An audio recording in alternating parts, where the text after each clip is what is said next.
AITA for refusing to let my sister move into my house after she told everyone it was already hers. I'm 34M and live in a small but comfortable 3-bedroom house that I bought about 4 years ago.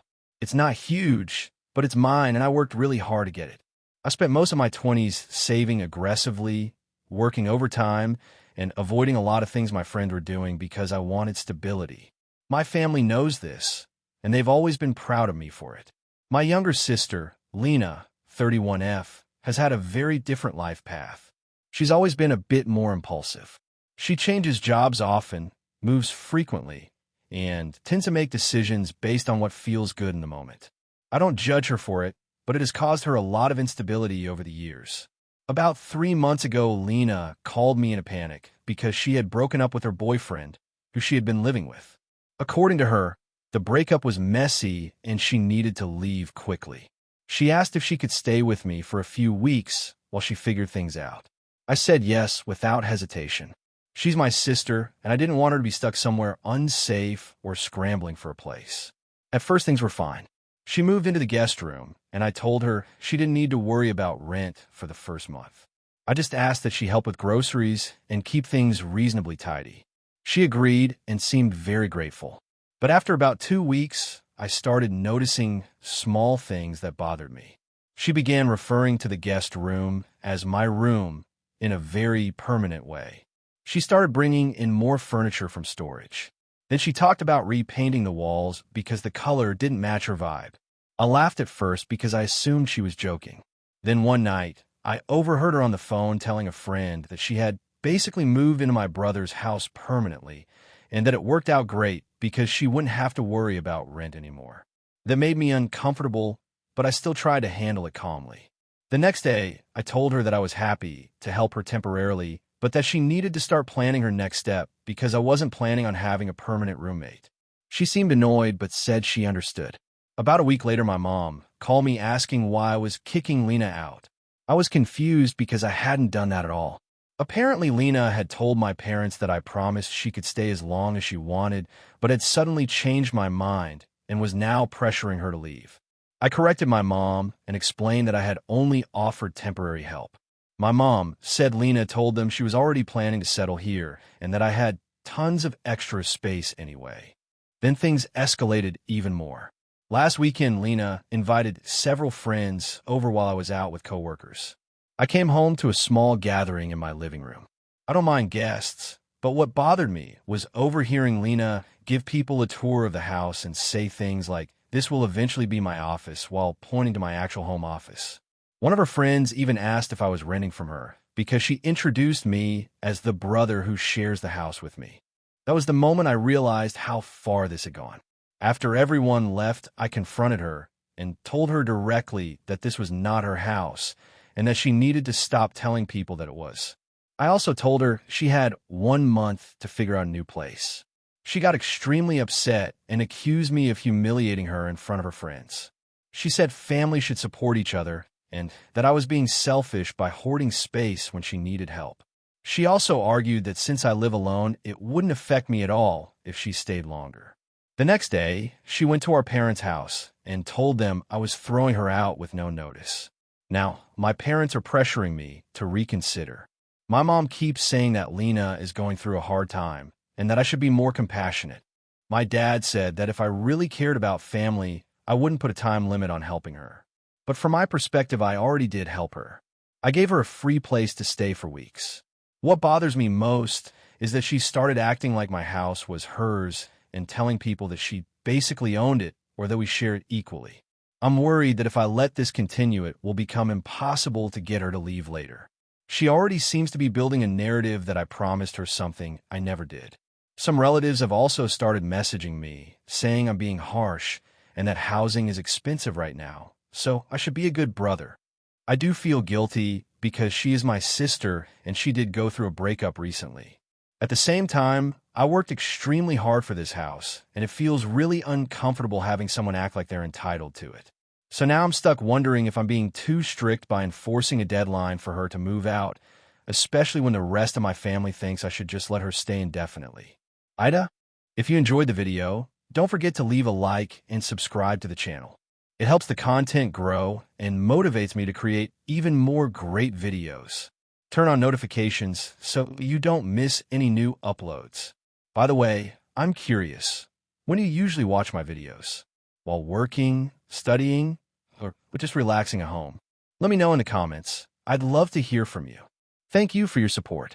AITA for refusing to cancel my wedding after my sister announced she was pregnant. I, 29F, have been with my fiancé Daniel, 31M, for 6 years. We got engaged last year and started planning our wedding almost immediately. It's scheduled for late September this year, which we chose because it's meaningful to us. That's the month we first met, and it also happens to be the only time our favorite outdoor venue was available without being astronomically expensive. Planning the wedding has been a huge effort.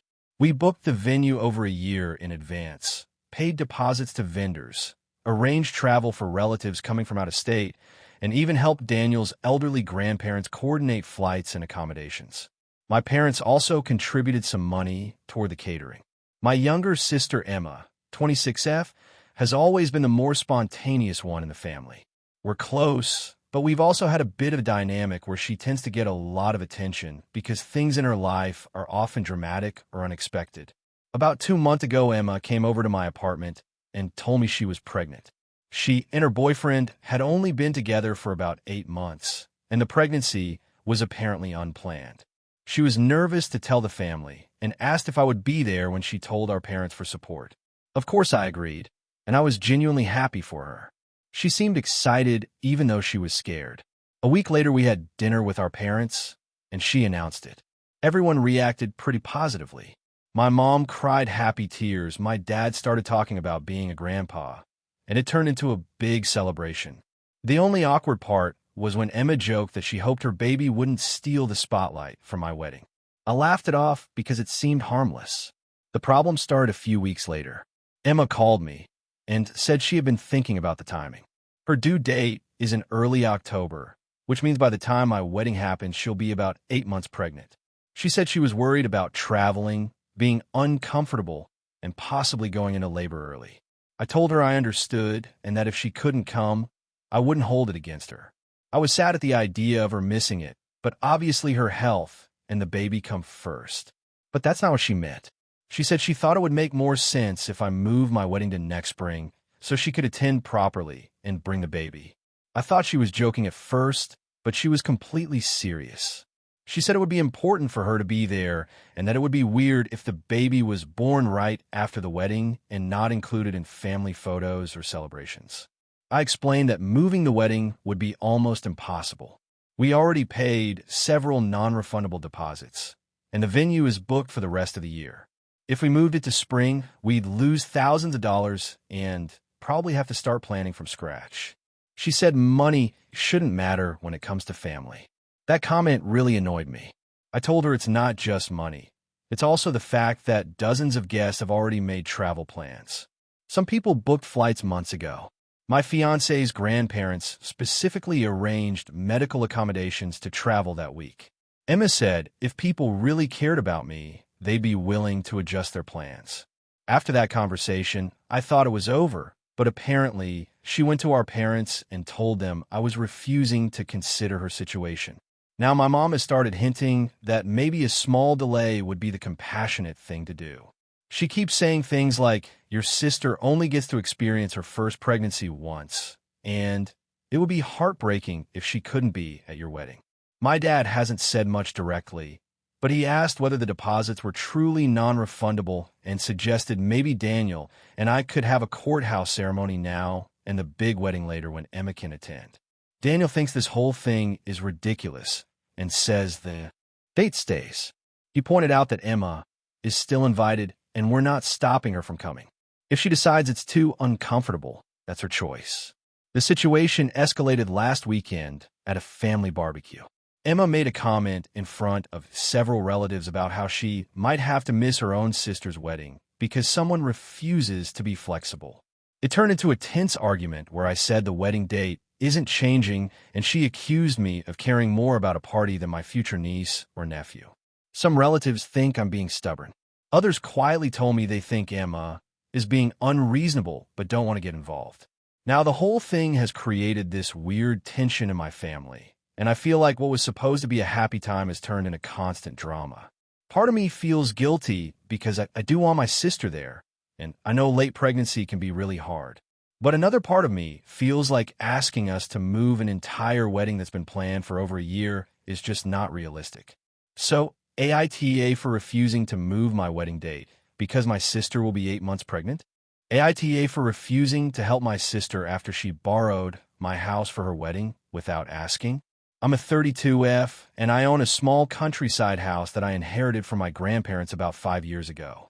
It's not a mansion or anything, but sits on a few acres of land with a big garden, a small pond, and an old wooden gazebo that my grandpa built.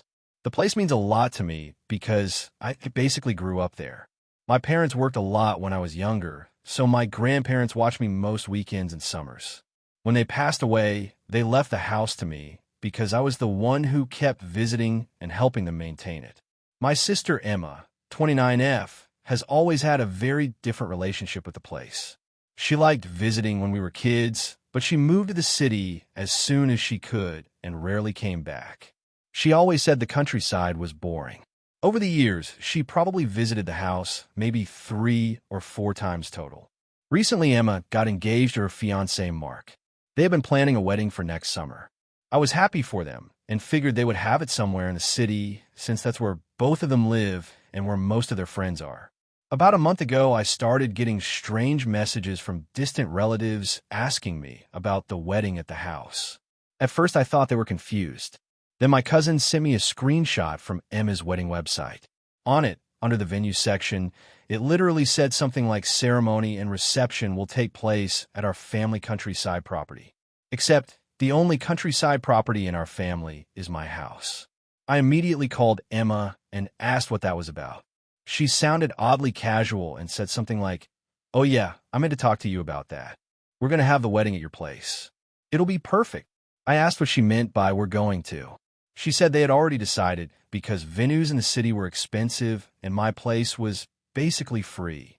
She also said the garden would be beautiful for photos and that the gazebo would be great for the ceremony. I reminded her that she never asked me if that was okay. Her response was that it's family property in spirit and that I should be happy she wants to use it. For context, I do allow family to visit the house sometimes, but hosting a wedding is completely different. Emma said they're expecting around 120 guests. My property is not designed for that many people. The house itself is old, the plumbing isn't great, and the garden would probably get destroyed by that many people walking around, setting up tents, catering equipment, etc. I told her I wasn't comfortable with that, and that she should look into actual venues. She got upset immediately and said I was being selfish. She argued that I barely used the house except on weekends and holidays. She also pointed out that our grandparents loved weddings and would have been happy to see one there. Things escalated when she admitted they had already told multiple vendors about the location. Apparently, they had already spoken with a caterer and a rental company about tents and tables. She said changing venues now would be a nightmare. I told her that was exactly why she should have asked me before putting my address on invitations and websites. She accused me of trying to sabotage her wedding and said I must be jealous that she's getting married first. Then our parents got involved. My mom called me saying that technically the house might be in my name, but it's still part of the family history. She said refusing to let Emma use it for one day would cause unnecessary drama. My dad was a little more neutral, but still suggested I think about it for the sake of peace. I tried to compromise by saying that maybe they could have a small ceremony there with close family, like 20 people, but not a full 120-person wedding reception. Emma rejected that idea immediately and said it would defeat the whole point. Now she's telling relatives that I'm refusing to help her and holding the family home hostage. A few aunts have messaged me saying it would be a beautiful tribute to our grandparents and that I'm being overly protective of a building. Meanwhile, I'm the one who pays the taxes, repairs the roof, maintains the land, and deals with all the upkeep. The thought of hundreds of people trampling through the garden where my grandparents planted trees honestly makes me anxious.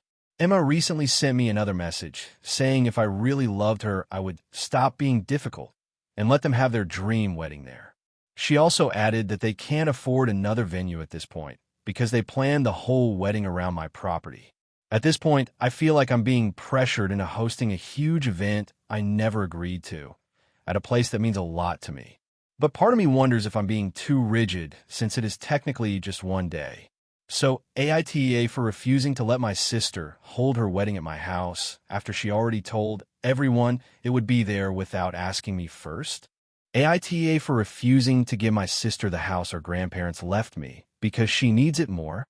I, 31M, grew up very close to my grandparents. My parents worked a lot, and when I was a kid, I spent most of my time at their house. It wasn't a big place or anything fancy, just a small 2-story house in the same neighborhood they had lived in for decades. But for me, it was basically a second home.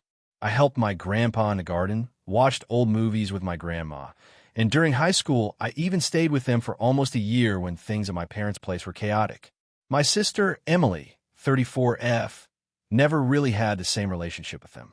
She moved out the moment she turned 18 and always said she hated our hometown and wanted to live somewhere more exciting. She visited maybe twice a year for holidays, sometimes less. My grandparents still loved her, of course, but she just wasn't around very much. About 4 years ago, my grandpa passed away, and my grandma's health started declining pretty quickly after that. I began visiting several times a week to help with groceries, driving her to appointments, fixing things around the house, stuff like that. Eventually, I started staying overnight a lot because she didn't like being alone. During that time, my sister barely visited. She lives about 2 hours away, which isn't that far, but she always said she was busy with work or traveling with friends. I don't want to make her sound evil or anything. She just has a very different life and priorities. When my grandma passed away last year, it hit me really hard. The house felt empty without her. A few weeks later, we found out that she had left the house to me in her will. Everything else, like savings and personal belongings, were split between me, my sister, and a couple of cousins, but the house itself was specifically left to me. Her lawyer explained that she had written a short note with the will saying she wanted the house to go to the person who had treated it like home and helped care for it. I honestly cried when I heard that because it felt like she understood how much the place meant to me. At first, my sister said nothing about it. She seemed surprised but didn't argue. She took some furniture and family photos she wanted, and that was it. About 2 months later, things changed. Emily and her husband started having financial problems. From what I understand, her husband lost his job, and they had to move out of their apartment because they couldn't afford the rent anymore. Suddenly, she started talking a lot about the house. She first suggested that I let them stay there temporarily. I said I'd think about it, but I was hesitant because I had already started fixing the place up with the intention of moving in myself. Then the conversation escalated. She began saying that the house should really belong to her because she has a family. They have a 6-year-old daughter while I'm single. Her argument was basically that it made more sense for a family with a child to have a whole house, while I could just live in an apartment. I told her that I understood their situation, but that the house was left to me and I planned to live there. I also pointed out that I had spent years helping our grandparents while she rarely came around. That's when things got ugly. She said I was throwing that in her face and accused me of acting like I deserved a reward for helping family. She also said our grandparents probably only left the house to me because I was around more and could influence them. That accusation really hurt because my grandparents were not the type of people who could be manipulated like that. Now my sister and her husband have been calling and texting me constantly. Sometimes they're calm and try to reason with me, saying their daughter needs stability and a backyard and all that. Other times they're angry and say I'm selfish for keeping a whole house when they're struggling. Our parents have also gotten involved and are trying to stay neutral, but my mom did say it might be the kind thing to let them have the house for a few years. The problem is that if they move in, I know they will never leave. And honestly, I don't want to give up the place that holds so many memories for me. I already put a lot of time and money into repairs, and I've been planning my future around living there. My sister now tells relatives that I'm choosing a building over my niece's well-being, which has caused a lot of tension in the family. A few cousins told me privately they think I'm right, but nobody wants to openly argue with her because she gets very emotional. Part of me feels guilty because I know they're having a hard time, and I love my niece. But another part of me feels like it's unfair that the only reason the house suddenly matters to my sister is because she needs somewhere to live. If the roles were reversed, I honestly don't know what she would do. So now I'm stuck in this situation where keeping the house makes me feel like the villain, but giving it up would feel like losing the last real connection I have to my grandparents. AITA for refusing to give my sister the house, even though she says her family needs it more. AITA for refusing to give my cousin the wedding venue I booked after she announced her wedding for the same day. I, 29F, have been engaged to my fiancé Mark, 31M, for a little over a year. We didn't rush into wedding planning right away because we both worked busy jobs and wanted time to actually enjoy being engaged. About 8 months ago, we started seriously planning and eventually found the perfect venue. It's a beautiful old estate about an hour outside the city with a large garden and a historic hall. It wasn't cheap, and the venue books out far in advance. So once we secured a date, we had to put down a pretty large non-refundable deposit. Our wedding date is in early September of next year. We sent out save the dates about 2 months ago so people could plan travel because a lot of our extended family lives out of state. Here's where things get messy. My cousin Rachel, 27F, got engaged about 3 months ago. We've always been friendly, but not extremely close. We see each other mostly at family events and holidays. When she got engaged, everyone was really excited for her, and I congratulated her like everyone else did. About 3 weeks ago, Rachel called me out of the blue asking a lot of questions about my wedding planning. She asked where the venue was, how much it cost, what the capacity was, and how hard it was to book. I thought she was just curious or looking for ideas, so I answered her questions. Then she asked what exact date my wedding was again. I reminded her of the September date, and she said something like, "Oh, well, that's actually perfect timing." A few days later, my aunt called my mom and apparently told her Rachel had decided on a wedding date. The date she chose was the exact same day as mine. At first, I thought it was just an unfortunate coincidence, but it quickly became obvious it wasn't. My aunt started telling relatives that Rachel was hoping to take over the estate venue because it was much more her style than the places she had been looking at. Confused, I called Rachel and asked what she meant by that. She told me she thought it would make more sense if I gave her the venue reservation because her wedding would be bigger and more formal. She said Mark and I could easily pick another date since we had only been planning for less than a year. I honestly thought she was joking at first. I told her the deposit was thousands of dollars and non-refundable. She said that since we're family, we could figure something out and that her parents might help cover part of the deposit if needed. I asked her why she picked the exact same date if she wanted the venue. Her answer was that September weddings are popular and she didn't want to get stuck with a bad date. She also said several of our relatives would rather attend her wedding because she has more friends coming. When I refused, things got ugly. Rachel started telling people that I was being petty and selfish. My aunt called my mom crying and saying I was ruining Rachel's dream wedding.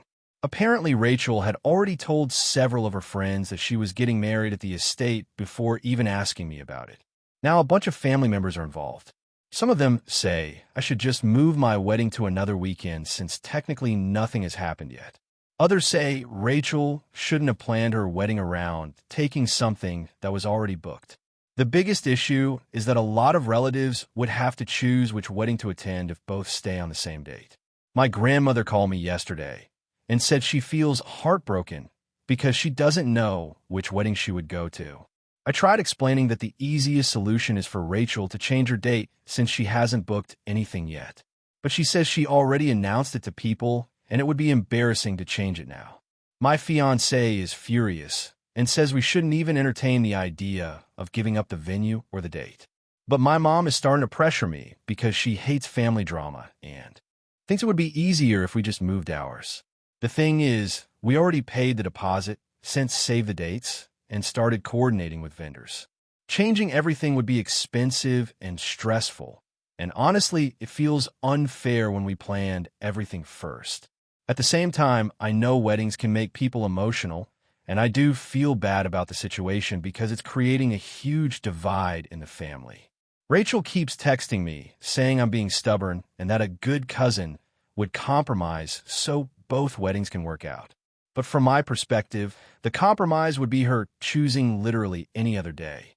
So now half my family thinks I'm being unreasonable for refusing to give up the venue and date, even though we booked it months before she even got engaged. AITA? AITA for refusing to give my brother the house our grandparents left me, even though he needs it more.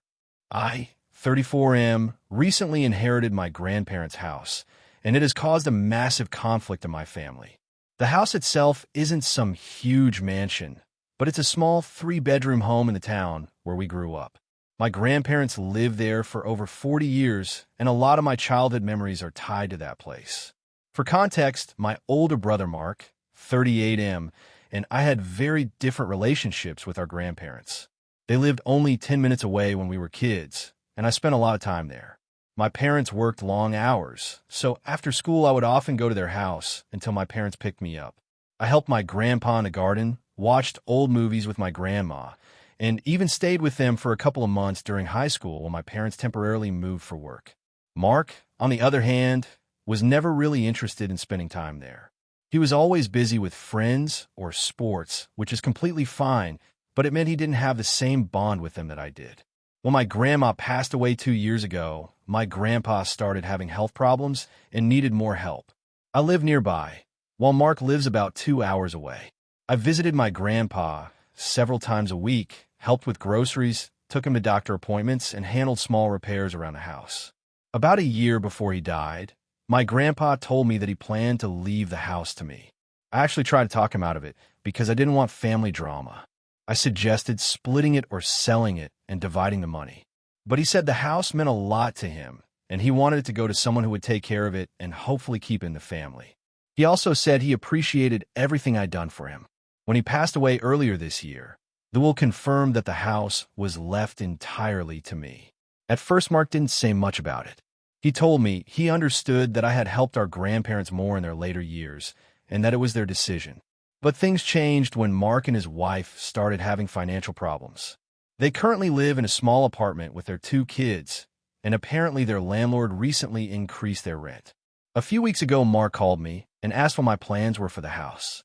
I told him I was planning to move into it after doing some minor renovations because my current apartment lease ends this summer. He went quiet for a moment and then said he thought it would make more sense if he and his family moved into the house instead. He said they need the space more because they have kids and that it would give them some financial relief. I told him I understood why it would help them, but the house is my inheritance and I've been planning to live there. It's also close to my job, while it would mean a long commute for him. Mark said that technically I could live anywhere since I don't have kids or a family yet. He said a 3-bedroom house is wasted on a single person. The conversation ended awkwardly, but the issue didn't go away. A few days later, he called again and asked if I would consider transferring the house to him or selling it to him for a very low price. The price he suggested was less than half of what the house is worth. I said no. I told him I wasn't comfortable giving up the house, especially when it's something our grandparents intentionally left to me. That's when he got upset. He said our grandparents probably assumed I would do the right thing and help the family. He also said that because he has children, the house should logically go to him since it would benefit more people. Since then, several relatives have gotten involved. My aunt told me that while the will may be legally clear, it might not be morally fair. She said Mark is struggling and that keeping the house for myself could damage my relationship with him and his kids. My parents are trying to stay neutral, but my mom admitted she wishes we could find a compromise. Mark has been telling people that I'm choosing property over family, and that I'm ignoring how hard things are for him. What frustrates me is that I didn't ask for this situation. I didn't pressure my grandparents into giving me the house, and I even tried to suggest splitting it before they finalized the will. But now I feel like I'm being treated as selfish for not giving up something that was specifically left to me. At the same time, I do feel bad for my brother's situation. I know raising 2 kids in a small apartment is difficult, and I hate the idea that this conflict might permanently damage our relationship. Still, the house means a lot to me emotionally. It's not just a piece of property. It's the place where I spent countless afternoons with my grandparents, where my grandpa taught me how to plant tomatoes, and where my grandma made Sunday dinners for the whole family. I was planning to keep those memories alive by living there and maintaining the house the way they did. But now I'm being told that keeping it makes me selfish and that a good brother would give it to the sibling who needs it more. So AITA for refusing to give my brother the house our grandparents left to me? AITA for refusing to give back the family recipe book after my relatives suddenly decided it belonged to everyone? I, 34F, have always loved cooking. When I was younger, I spent a lot of time in the kitchen with my grandmother. She taught me how to make everything from simple soups to complicated holiday desserts. My cousins were never really interested. They preferred playing outside or watching TV, so most of the time it was just me and Grandma experimenting with recipes. Over the years, she wrote a lot of her recipes in an old notebook. It wasn't fancy, just a thick spiral notebook with stains on the pages and little notes written in the margins. Some recipes were written neatly. Others were scribbled quickly while something was baking. She would sometimes add things like, "Add more cinnamon next time," or "This only works with fresh apples." To me, it always felt like a little history of our family meals. When I was about 19 and getting ready to move out for college, Grandma gave me the notebook. I remember the moment clearly because she handed it to me while we were making dumplings together. She said something like, "You're the only one who actually uses this stuff. Take it and keep cooking." I asked if she was sure, and she said yes. After that, I kept the notebook with me wherever I lived. I added my own notes over the years, sometimes adjusting recipes or writing down new ones that worked well. I never really thought of it as some official family artifact. It just felt like something my grandmother gave me because we shared the same hobby. Grandma passed away 3 years ago. The family was obviously very sad, and we all gathered a lot for holidays that year. During one dinner, I brought a cake using one of her recipes, and people started talking about how it tasted exactly like something she used to make. My aunt asked where I got the recipe, and I mentioned the notebook Grandma gave me. At the time, everyone just said that was sweet and moved on. Recently, my cousin Rachel, 31F, is getting married. She and her fiancé are planning a big wedding with a lot of family traditions. Apparently, she wants a dessert table featuring Grandma's classic recipes. At first, I thought that sounded nice. Then Rachel called me asking if I could send her photos of several recipes from the notebook so her caterer could recreate them. I said I'd have to look through it, because some of the recipes are written in messy shorthand that only really makes sense if you've cooked them before. A few days later, she called again and asked if she could just borrow the whole notebook for a few months so the caterer could test things. That immediately made me uncomfortable. The notebook is old and fragile, and honestly, it means a lot to me emotionally. I offered to type up the recipes instead. Rachel said that wouldn't be the same because the caterer wanted to see the original notes. I thought that was a bit strange, but still told her I wasn't comfortable sending the physical book. That's when things got weird. She said the notebook belongs to the family, and that I shouldn't treat it like it's only mine. I reminded her that Grandma literally handed it to me years ago. Rachel told our aunt about the situation, and suddenly multiple relatives started messaging me. My aunt said the recipes are part of our shared heritage and that I shouldn't keep them to myself. Another cousin said, "I'm acting like I own Grandma's memory." The thing is, I've never refused to share recipes. If someone asks me how to make something, I tell them. What I don't want is the original notebook leaving my house, especially for months while strangers flip through it in a professional kitchen. Last week, Rachel escalated things by suggesting I bring the notebook to a family gathering so everyone can scan it and make copies. I said no again because some pages are already tearing and I don't want it run through scanners or passed around.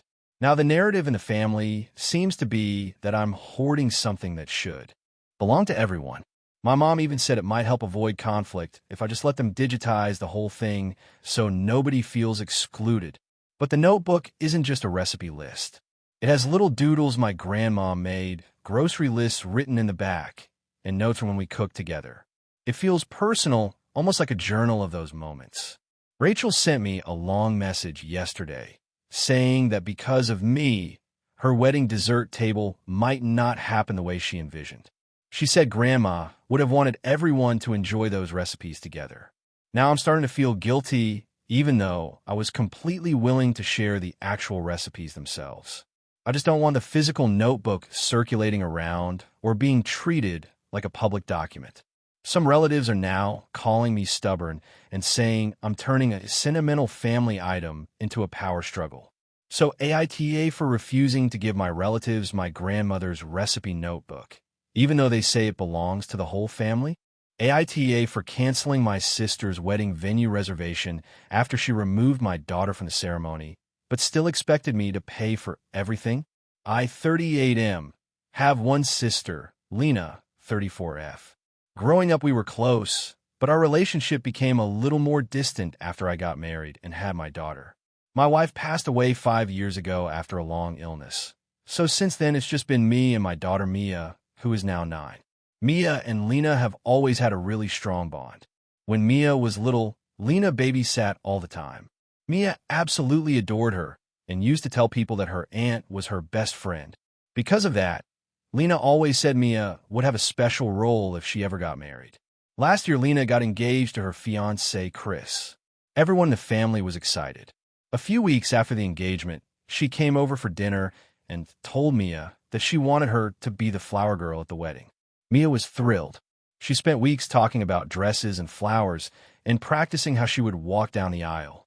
Here is where I should explain something important. Lena and Chris are not doing very well financially. They both have decent jobs, but they also have a lot of debt. Our parents are retired and can't help much with wedding costs. I'm in a much better financial situation. I run a small construction company that has been doing well the last few years. Because of that, Lena asked if I could help with some wedding expenses. At first, she said she just needed help booking the venue. The venue she wanted was honestly pretty expensive, but I agreed to pay the deposit as my wedding gift to her. The place required a large non-refundable reservation payment to hold the date, which ended up being about $8,000. Lena cried and hugged me when I told her I would cover it. After that, she started asking for help with other things. First, it was the photographer, then catering deposits, then decorations. Each time she said she would try to pay me back later. I told her not to worry about paying me back because I knew she couldn't realistically do that. I just wanted her to have a nice wedding. Everything seemed fine for several months. Mia kept asking questions about the wedding, and Lena kept telling her how excited she was for her to be the flower girl. About 2 months ago, Lena started acting a little weird whenever Mia brought up the wedding. She would change the subject or say things like, "We're still figuring some things out." Then last month, Lena came over to talk to me privately. She looked uncomfortable and kept avoiding eye contact. Eventually, she said that Chris's parents had some concerns about the ceremony. Apparently, they think Mia might be too distracting during the wedding because she is very energetic and talkative. They suggested it would be better if Lena's future niece on Chris's side, who is about the same age, was the flower girl instead. I asked Lena what that had to do with Mia. She hesitated and then admitted that Chris's parents had also offered to pay for a big portion of the wedding if their granddaughter was the flower girl. So basically, they were offering money in exchange for replacing my daughter. I asked Lena if she agreed with that idea. She said she didn't want to hurt Mia, but that the money would help them a lot and make the wedding less stressful. I reminded her that Mia had already been promised that role for almost a year. Lena said kids get over things quickly and that Mia would probably forget about it in a few months. I told her that wasn't the point.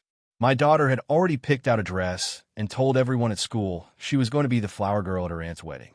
Lena then suggested Mia could still come to the wedding as a regular guest and maybe help hand out programs.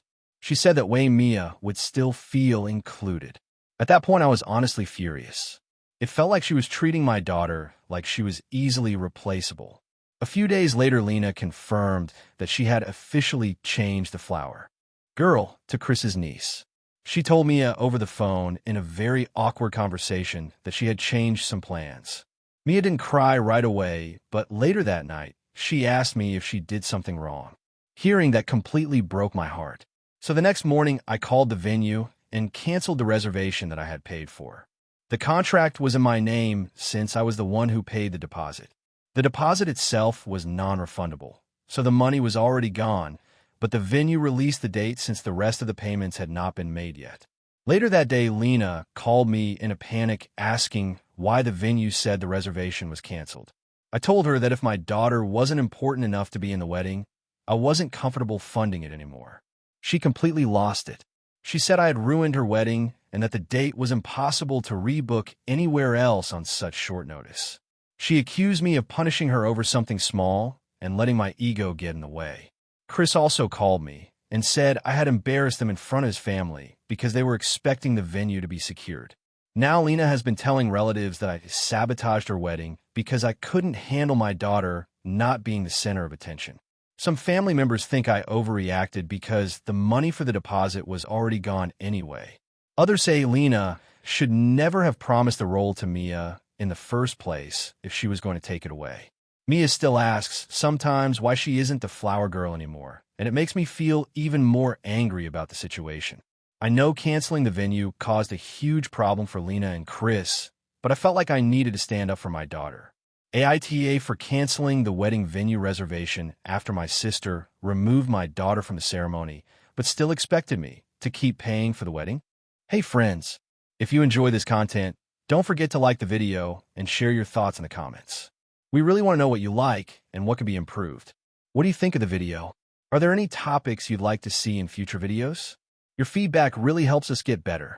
Thanks for being with us. AITA for refusing to give my brother half of the inheritance after he ignored our dad for years. I, 32M, lost my dad about 6 months ago.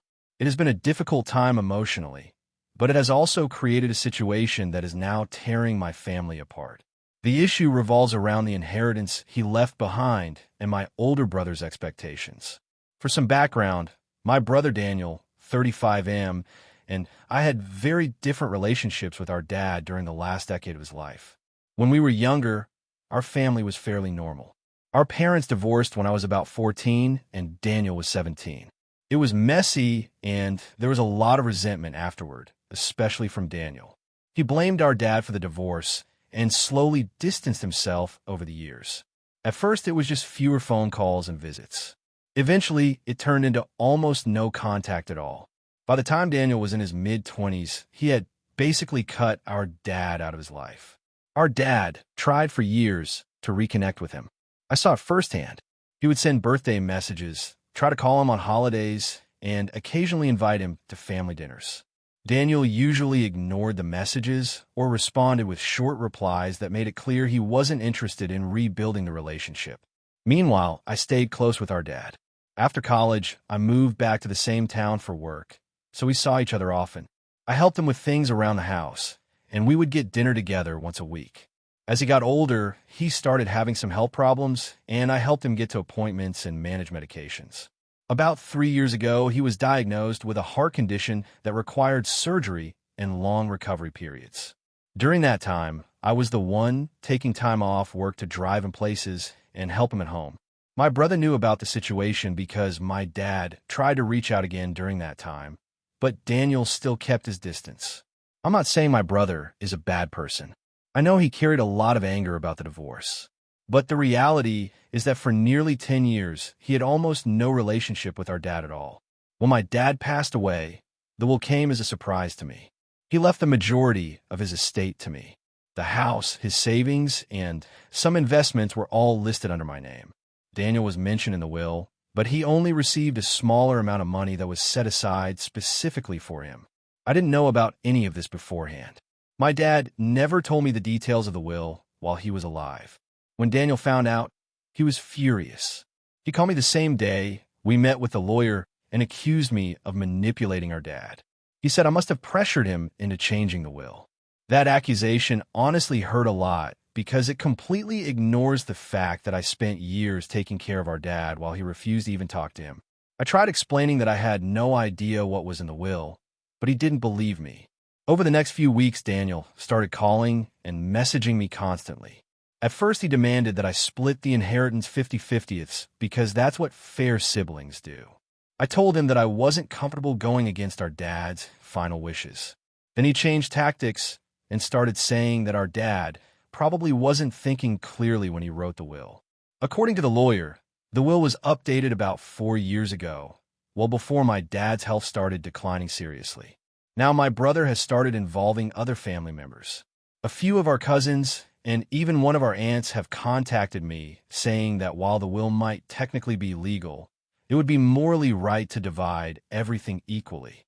Their argument is that Daniel is still his son and that leaving things unevenly will permanently destroy our relationship as brothers. But from my perspective, my dad made this decision for a reason. Daniel chose to remove himself from our dad's life for almost a decade. I was the one who stayed involved and supported him through a lot of difficult years. Another thing that complicates the situation is the house. I currently live in an apartment, and the house is something I'm considering moving into. If I split everything with Daniel, we would probably have to sell it and divide the money. Daniel has now started threatening to challenge the will legally if I don't agree to give him half voluntarily. The lawyer says he probably wouldn't succeed because the will seems very clear and properly documented, but the process could still become stressful and expensive. My mom has stayed mostly neutral, but she recently told me that even though the will favors me, she worries about what this conflict will do to our family long term. Part of me feels guilty because I know losing a parent can bring out complicated emotions, and maybe Daniel is reacting out of grief mixed with old resentment. But another part of me feels like honoring my dad's wishes matters. He had years to decide what he wanted to do with his estate, and this is what he chose. Now I'm stuck in the middle of pressure from my brother and some relatives who think I should just split everything to keep the peace. So AITA for refusing to give my brother half of the inheritance, even though our dad intentionally left most of it to me. AITA for refusing to let my coworker take credit for the project I led, even though it might cost him his promotion. I, 30F, work for a mid-sized marketing company and have been there for a little over 4 years. I started as a junior analyst and worked my way up to a project coordinator role. I really like my job and have always tried to keep things professional and drama-free at work. About a year ago, a new employee named Jason, 35M, joined our department. He was hired at the same level as me, but he came in with more years of experience from a different company. At first, we got along pretty well. We worked on a couple of smaller assignments together, and he seemed competent, although sometimes a bit overly confident. Earlier this year, our department was assigned a large campaign for a very important client. It's one of the biggest clients our company has ever worked with, and management made it clear that whoever handled the campaign successfully would likely be considered for the upcoming senior manager position. Our boss assigned me as the project lead because I had already worked with the client before on a smaller campaign. Jason was placed on the team along with 3 other coworkers. From the beginning, I tried to run the project in a collaborative way. I scheduled weekly meetings, divided the responsibilities based on everyone's strengths, and made sure everyone had the resources they needed. Most of the team worked really well together, but Jason started becoming a bit of a problem. He often missed internal deadlines and then blamed it on unclear instructions. There were also a few times when he presented ideas in meetings with our boss that were actually things the team had discussed earlier, but he didn't mention that they came from group discussions. I didn't say anything at first because I didn't want to create unnecessary conflict. Instead, I focused on keeping the project on track. Over the next 4 months, I ended up taking on a lot of extra work to make sure everything was delivered to the client on time. The campaign finally launched last month, and it went extremely well. The client was happy. The metrics exceeded expectations, and our department had sent an email to the whole team congratulating us. A week after the launch, Jason asked if we could grab coffee after work. I assumed he wanted to talk about the project wrap-up or maybe just decompress after a stressful few months. Instead, he told me he was planning to present the campaign as his primary achievement when applying for the senior manager promotion. I was confused and reminded him that I was the official project lead. He said he knew that, but he felt he had contributed a lot of strategic direction and that the promotion committee would be more impressed if one person framed the project as their main accomplishment. Then he asked if I would be okay with him taking the lead credit when discussing the campaign with upper management. I honestly thought he was joking. I laughed and said there was no way I could agree to that since I had been responsible for coordinating the entire project. Jason's tone changed immediately. He said he really needed this promotion because his family depends on the increased salary. He also said that since I'm younger and have fewer financial responsibilities, I would probably have more opportunities in the future. I told him that my personal life has nothing to do with the work we both did and that I wasn't comfortable pretending I didn't lead the campaign. He seemed frustrated and said I was being overly rigid. According to him, promotions are about perception, and if I didn't actively contradict him when he talked about the project, it would help his chances. I told him I wouldn't lie or downplay my role, and that if management asks about the project, I will describe exactly what happened. Since then, things at work have become awkward. Jason has been noticeably colder toward me and has started making passive-aggressive comments during meetings. For example, he'll say things like, "Some people care more about recognition than teamwork," or "Not everyone understands how supporting colleagues benefits the whole department." Yesterday, things escalated further. Our boss mentioned that the promotion review process would start soon, and Jason later pulled me aside and said I was putting him in a terrible position by refusing to cooperate. He said if he doesn't get the promotion, it could seriously affect his family's finances and that I'm basically blocking an opportunity that means a lot to him. I responded that I'm not blocking anything. I'm simply refusing to misrepresent my work. If management evaluates the campaign, they'll see who did what because all the documentation and communications clearly show my role as project lead. Now I'm starting to feel conflicted. On one hand, I worked extremely hard on that campaign, and it feels unfair to give someone else the credit. On the other hand, Jason has made it sound like his entire career advancement depends on this promotion. A couple of coworkers know about the situation and have mixed opinions. One told me I should stand my ground because what Jason is asking is completely inappropriate. Another said office politics are complicated and that letting him have the spotlight might avoid a lot of unnecessary tension. The promotion committee interviews are scheduled for next month, and I'm almost certain the campaign will come up as a major talking point. So now I'm wondering if I'm being too stubborn about recognition when it could seriously impact someone else's life. AITA for refusing to let my coworker take credit for the project I led even though it might hurt his chances of getting promoted. AITA for refusing to give my coworker credit for a project after she told everyone it was her idea. 30M, work at a mid-sized marketing company. I've been there for about 4 years, and overall I like the job. I'm not in management, but I've built a decent reputation for being reliable and creative when it comes to campaigns. About 6 months ago, our department got a new coworker, Sarah, 27F. She's friendly and outgoing and immediately became popular in the office. I don't have any personal issues with her. We got along fine in the beginning and even collaborated on a couple small tasks. A few months ago, our team was assigned to come up with a proposal for a new client. The client is a regional retail chain that wants to improve their online presence. Our manager told the whole team to brainstorm ideas and present something at the next strategy meeting. During that week, I spent several evenings working on a concept for a campaign that would combine short social media videos with interactive polls and giveaways. The idea was to get customers involved in choosing limited edition products, then promote those products through short-form content. I put together slides, mock-ups, and a rough timeline. At the time, I shared the early draft in our team chat to get feedback. A few coworkers responded with minor suggestions, but no one seemed especially interested. Sarah reacted with a thumbs-up emoji and said it looked cool. The following week, we had our strategy meeting. I planned to present the idea during the brainstorming portion, but before I had the chance, Sarah started talking. She began describing a campaign concept that sounded extremely familiar.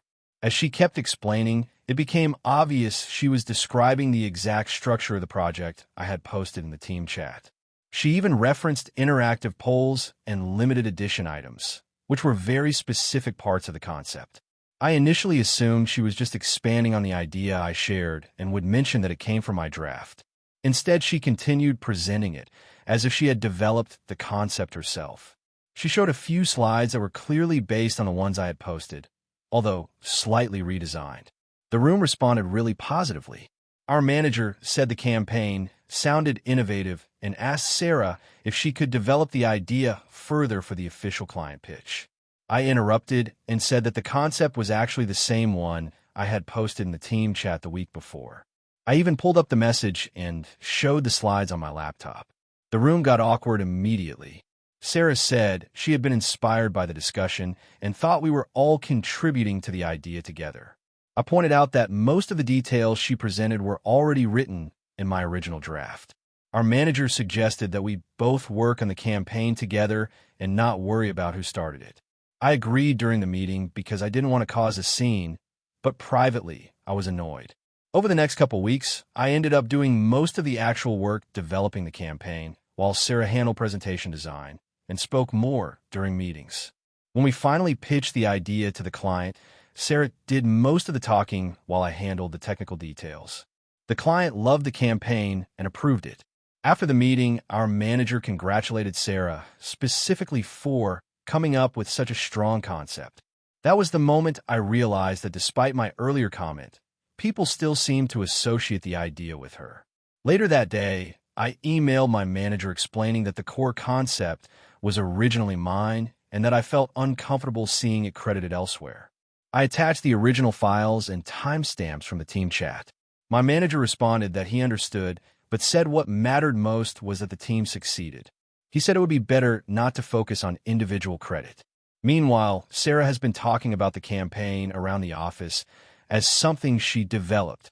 A few co-workers even congratulated her in front of me. Eventually, I corrected someone and said I was actually the one who created the concept. That comment spread quickly, and apparently Sarah heard about it. She confronted me and said I was undermining her reputation by going around telling people the project was mine. She said ideas evolve collaboratively, and that claiming sole credit makes me look petty. Now the office feels divided. Some coworkers say I'm right to stand up for my work, while others think I should have just let it go since the project was technically completed as a team. Sarah recently told me that if I keep insisting the campaign was my idea, it will make future collaboration between us impossible. She also said I'm damaging the team environment by turning a success into an argument about ownership. I honestly don't care about bragging rights, but it bothers me that something I spent days developing is now widely seen as her achievement.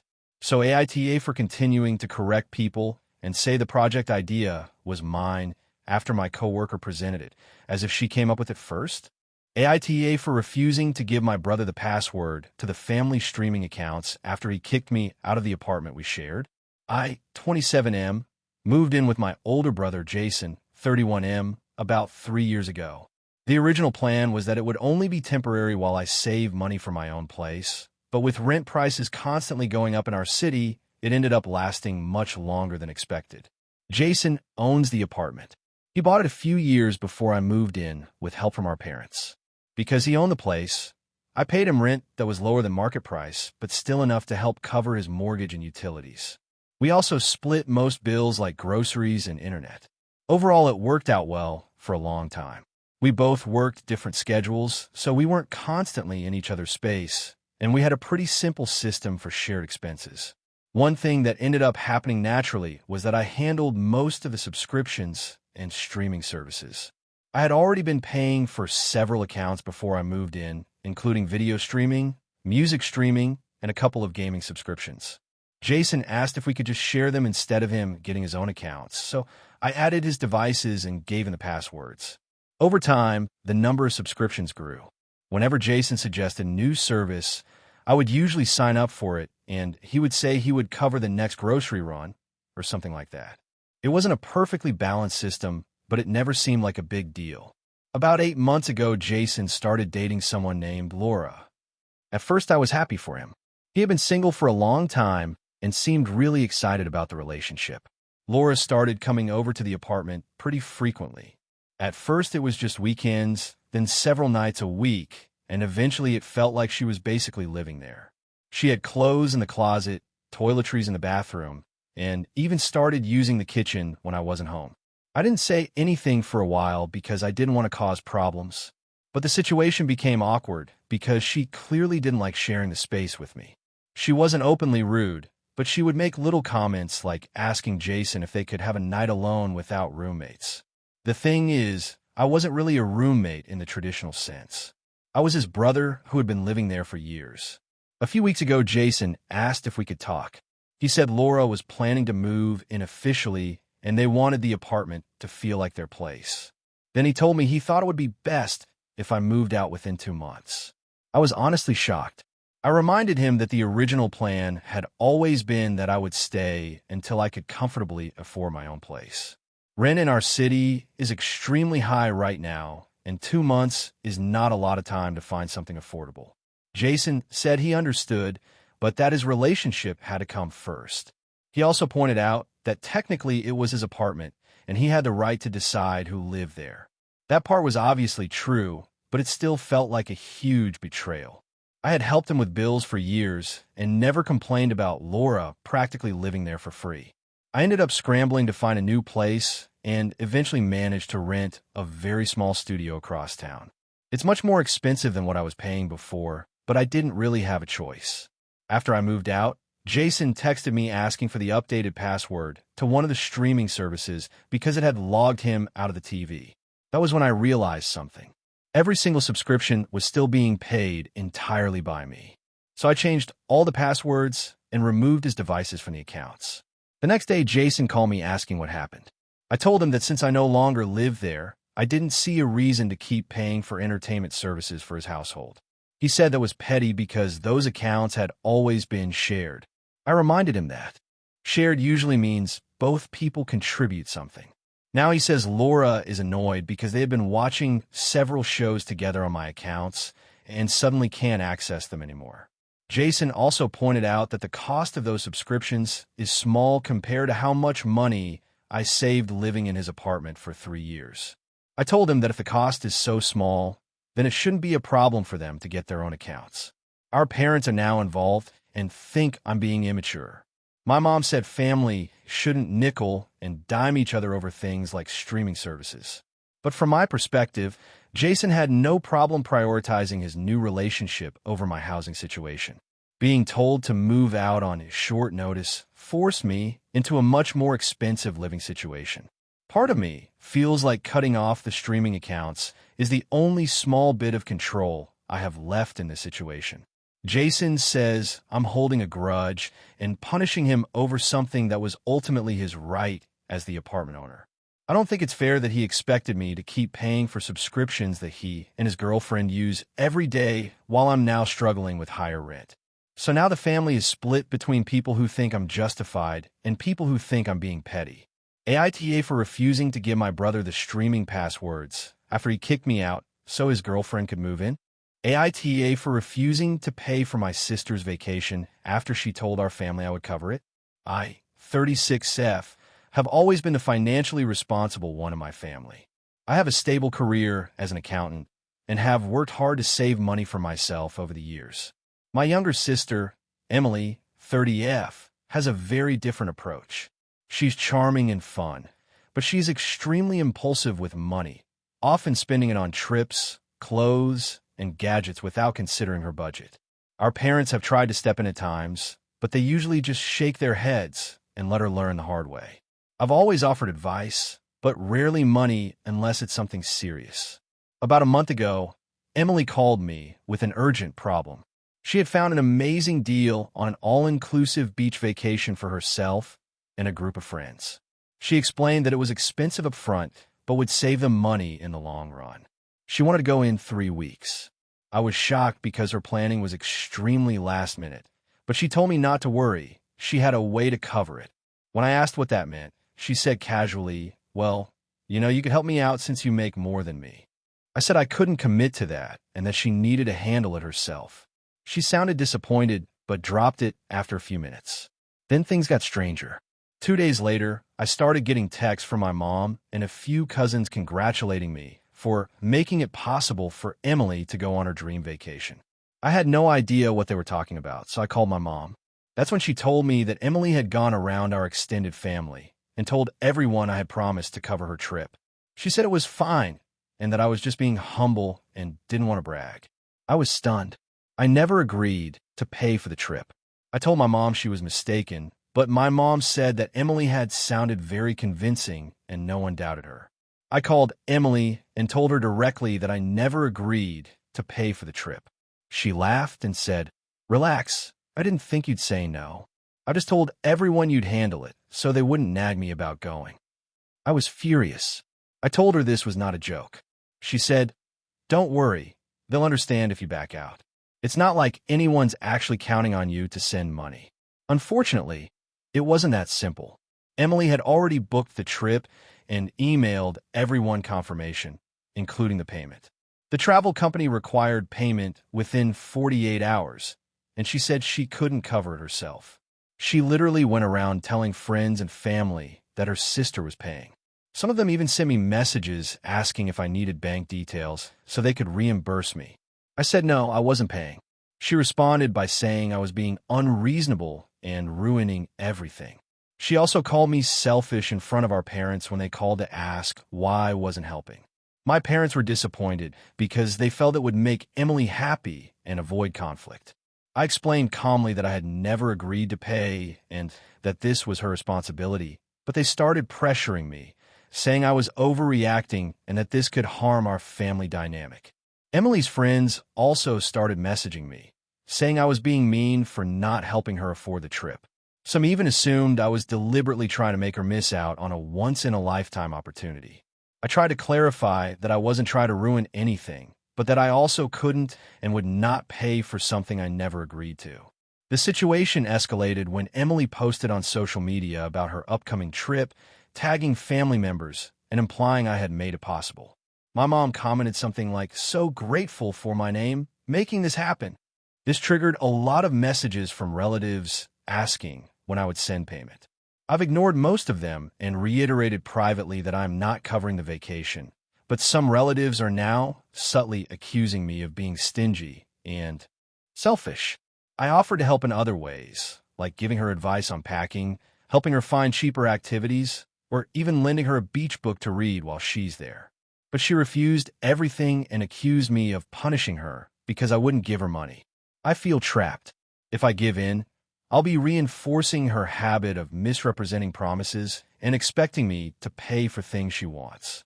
I also worry about the precedent it sets with the rest of my family, since some relatives have already hinted they expect me to step in whenever Emily has a financial issue. On the other hand, I do feel guilty because she is my sister and she really wants this trip. Everyone else in the family thinks I'm overreacting and that it would be the right thing to pay. My parents are subtly making comments about how generous I could be if I helped, which is making family gatherings awkward. Emily has stopped speaking to me directly, aside from passive-aggressive comments online and through our parents, and now my parents are upset at me for causing a rift. I honestly feel like I'm the one being responsible, but I'm starting to question if I'm overreacting by refusing to fund something I never agreed to. So AITA for refusing to pay for my sister's vacation after she told everyone I would cover it when I never agreed to do so. AITA for refusing to take in my sister's kids after she moved out of state, despite my parents pressuring me. I, 32F, have been living in the same city my entire adult life, working as a nurse in a hospital and renting a modest 2-bedroom apartment. My younger sister, Claire, 28F, recently made a sudden move across the country for a job opportunity she couldn't pass up. She has 2 kids, ages 6 and 9, and asked me if they could stay with me temporarily until she got settled. When she first called, I was shocked. I had no idea she was planning to move so far away, and I definitely wasn't prepared to take on the responsibility of her children. I tried to explain that my apartment is small, my schedule is hectic, and I wasn't in a position to provide full-time care. I even suggested that she look into local childcare options or family members near a new city. Claire got upset and said she didn't trust anyone else and that I'm the only person who could keep the kids safe and happy until she settled. She added that the move was urgent and that the kids' school year had already started, so there wasn't much time to figure anything else out. I called my parents to get their perspective, hoping they might help mediate. That's when the pressure really began. My mom said it would be the right thing for me to take in the kids, emphasizing family loyalty and that my sister wouldn't ask if it wasn't serious. My dad added that Claire is starting a new chapter and that I have stability in my life, so the least I could do is step up for family. They also reminded me that they themselves are getting older and can't handle daily childcare anymore. I tried to explain again that I simply don't have the capacity. My shifts at the hospital are long and irregular, and I barely have time to cook, let alone manage 2 children full-time. I also mentioned that I live alone and haven't built a home environment suitable for kids, and the apartment wouldn't even accommodate a third bedroom for them. They accused me of being selfish and said I was choosing convenience over family. When I talked to Claire about my concerns, she got emotional and said she would feel guilty if anything happened to her kids while she was away and that she had no one else she could trust. She implied that if I didn't agree, she might have to put them in daycare for long hours while she figured things out, which she claimed wouldn't be safe. I reminded her that daycare is an option, and plenty of families rely on it successfully. She retorted that daycare doesn't provide the same attention and care as a family member, and she really needed me. After that, I tried to negotiate a compromise. I offered to have the kids over for a few hours a day after school or on my days off, help with virtual homework, and even supervise some online activities. I also suggested I could coordinate with babysitters or neighbors to ensure they had care until Claire settled. Both my sister and my parents rejected these suggestions, insisting that temporary full-time care under my roof was the only acceptable solution. I tried talking to a few close friends about it, and they all said that my situation is reasonable and that taking on full-time care of someone else's children when you're not ready or able is extremely stressful and could lead to resentment or burnout. One friend even pointed out that I could jeopardize my job if I missed shifts or were constantly exhausted. Claire started sending me messages almost daily, asking if I'd made up my mind and implying that I was putting her and her children in a difficult position. I've been honest and firm, but it's creating tension. Last weekend, my parents came over unannounced to talk to me about it in person. They argued that if I really loved my sister and cared about family, I'd do this for them, and that the kids need me more than I need a small apartment to myself. They also made a comment about how I always prioritize work and comfort over family, and that it was disappointing. I feel trapped. I do care about my niece and nephew and want to support Claire, but full-time care is far beyond my capacity right now. I worry that if I agreed, I'd be constantly exhausted, stressed, and possibly resentful toward the kids or my sister. I also fear it could affect my job performance and personal well-being. I've thought about temporary foster or nanny services and even helping Claire find short-term housing near her new job that accommodates the kids, but my parents and sister reject anything that doesn't involve me taking them in directly. It's reached a point where family gatherings are awkward. My parents are passive-aggressively pressuring me, and Claire has started making guilt-laden comments and texts about how the kids need their aunt. I feel like no matter what I do, I'll be seen as selfish, but I truly don't think full-time care is something I can responsibly provide right now. So AITA for refusing to take in my sister's kids temporarily while she moves out of state, even though my parents are pressuring me and my sister insists it's necessary for the children. AITA for refusing to pay for my sister's wedding after she promised to cover her own costs, but now says I owe half. I, 36F, have a younger sister, Lily, 32F, and we have always had a complicated relationship. Growing up, we were close, but as adults, our personalities clash a lot. I'm organized, detail-oriented, and I like planning things in advance. Lily is more spontaneous and tends to make big decisions without thinking through consequences. Despite that, I've always tried to support her whenever possible. A little over a year ago, Lily got engaged to her fiancé, Matt. She was thrilled and immediately started talking about the wedding. From the beginning, I made it clear I wanted to be involved, but I also said that I didn't want to feel financially obligated to cover anything beyond personal gifts or small contributions. Lily assured me repeatedly that she and Matt would handle all the major costs themselves. She specifically said, "Don't worry about it, I've got this. I don't expect you to pay for anything, but maybe help with planning if you want." I trusted her word because she had been working steadily for several years and had saved a significant amount from her job. I even reminded her at one point that I didn't want to be financially responsible for the wedding, and she again confirmed that they had their budget covered. She was very insistent about this. Over the next several months, Lily started involving me more in planning. I helped pick venues, discuss caterers, and gave input on decorations. I assumed my role was purely advisory and organizational, not financial. I even took time off work to attend vendor meetings and help with DIY projects for the wedding, all under the impression that this was my gift in terms of time and effort, not money. Fast forward to last month. The wedding planning was nearly complete, and Lily called me in a panic. She said that Matt's parents had contributed a smaller amount than expected, and the budget was tight. Then she dropped the bomb. She wanted me to cover half of certain costs, specifically the venue deposit and catering minimum. She claimed that since I had helped plan and made suggestions, I should share financial responsibility. I was shocked. I reminded her that she had promised from the beginning that they would cover all costs and that I had relied on her word. I also pointed out that I had already spent significant time helping, which was my contribution. Lily became upset and said that I was being selfish and that family supports each other. She argued that it wasn't fair to ask them to pay for everything when I had been involved in decision-making. She even said that if I didn't contribute, she might have to scale back or cancel parts of the wedding. At this point, I started feeling pressured but still refused. I explained that my financial situation doesn't allow me to suddenly cover thousands of dollars I didn't budget for, especially when I was told repeatedly that I wouldn't need to. This conversation led to a long argument.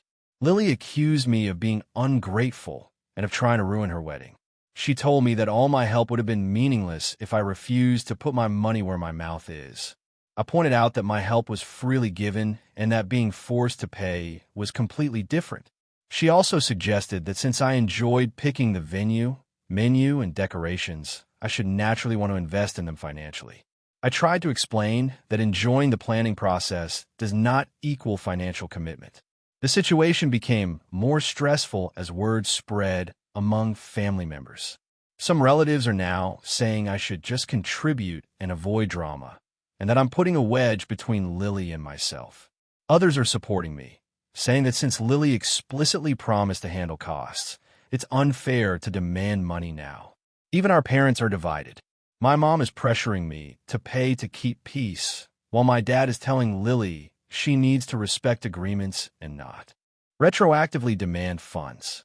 I also discovered that Lily has been sharing the financial stress narrative on social media, framing it as me refusing to help because I don't care about her happiness. That made me feel even more isolated and unfairly portrayed. I've tried explaining publicly and privately that I was never asked to contribute financially and that my help was voluntary, but few people seem to listen. The narrative has now spread to extended family who will be attending the wedding, and I feel like everyone expects me to fork over money at this point. I have considered offering small gifts or helping in non-financial ways, but I am not willing to pay for things I never agreed to cover. I've reminded Lily that her fiancé and she both have incomes that can cover these costs, and I have also pointed out that I've spent a lot of unpaid time helping them plan, which I consider my contribution. Now Lily is refusing to speak to me directly, only communicating through texts that guilt-trip me about family and my supposed responsibility. She even threatened that if I don't pay, she may reconsider inviting me to the wedding entirely. I feel stuck because I don't want to miss my sister's wedding, but I also don't want to be forced into paying thousands of dollars that I never agreed to cover. At this point, the whole situation is straining my relationship with other family members and making me anxious. So AITA for refusing to pay for my sister's wedding after she repeatedly told me she and her fiancé would cover all costs, but now claims I owe half because I helped plan and gave advice. AITA for refusing to let my mother stay in my house after she moved across the country and expected me to provide for her indefinitely. I, 32F, live in a mid-sized city where I've been building my career as a software engineer. My mom, Karen, 57F, has always been somewhat difficult to deal with, though I didn't realize how much until the last few years.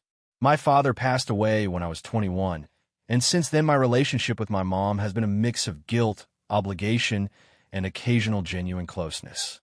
For context, I've been living on my own since college, renting an apartment first, then buying a modest townhouse 3 years ago. I worked hard to get to this point. I pay my mortgage, bills, and everything else without any support. I also have a dog I adopted last year, and I like having my own routine and space. A few months ago, out of nowhere, my mom called me in a panic.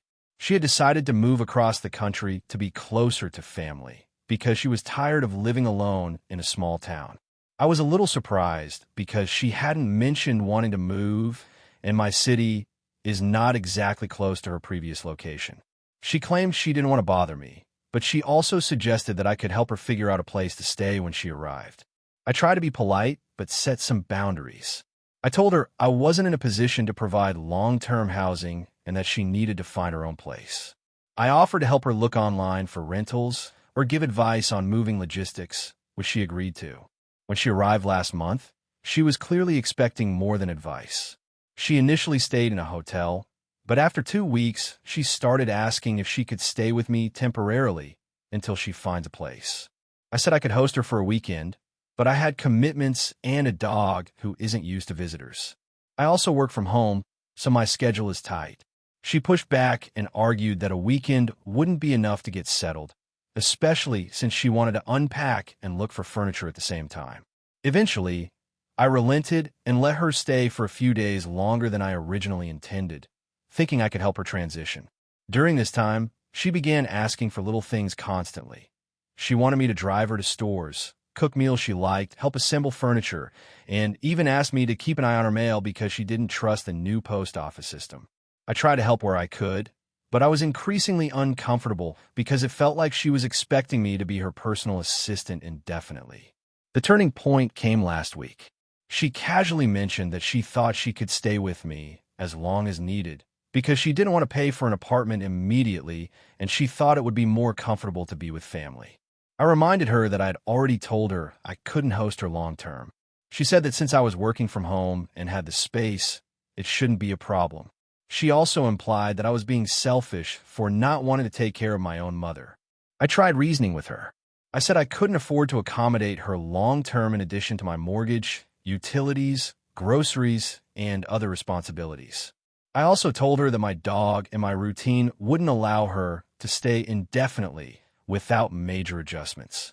She argued that she wasn't asking for financial support, just a place to stay, but it was clear that she wanted me to absorb all the costs associated with her being here, including food, internet, and other conveniences. Things escalated when she started leaving passive-aggressive notes around my house, like, it would be nice if someone made coffee in the morning, and I thought family helps each other. I confronted her, and she said I was being cold and ungrateful. She even said she might have to call the rest of the family to tell them I was refusing to help her. I reminded her that my parents' estate had been settled years ago and that I was not obligated to provide. Free housing. I offered a compromise. I would help her find a temporary rental or a short-term furnished apartment nearby, and I could help with some initial moving costs. She rejected this idea and said it felt impersonal and that it would be better to stay with me for at least a few months. At this point, I told her she could no longer stay at my place. I helped her move her things into a temporary storage unit and booked a short-term rental nearby. She was angry and cried, saying I was turning my back on my mother and accusing me of being selfish and unkind. She also said I was letting my independence ruin our relationship and threatened not to talk to me for months if I didn't let her stay.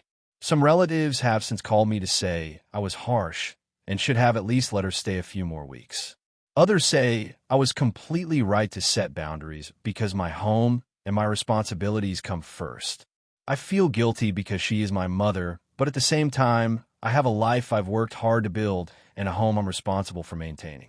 Allowing her to stay indefinitely would disrupt my routine, my finances, and my mental health. I also feel like she didn't respect my boundaries and assumed that I would comply because she is family. I just want to know if I'm the asshole for refusing to let my mother stay in my house indefinitely and insisting she find her own place, even though she moved across the country and expected me to take care of her. Thank you for watching until the end.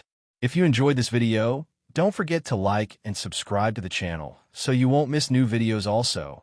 Leave a comment. I'd love to hear your thoughts.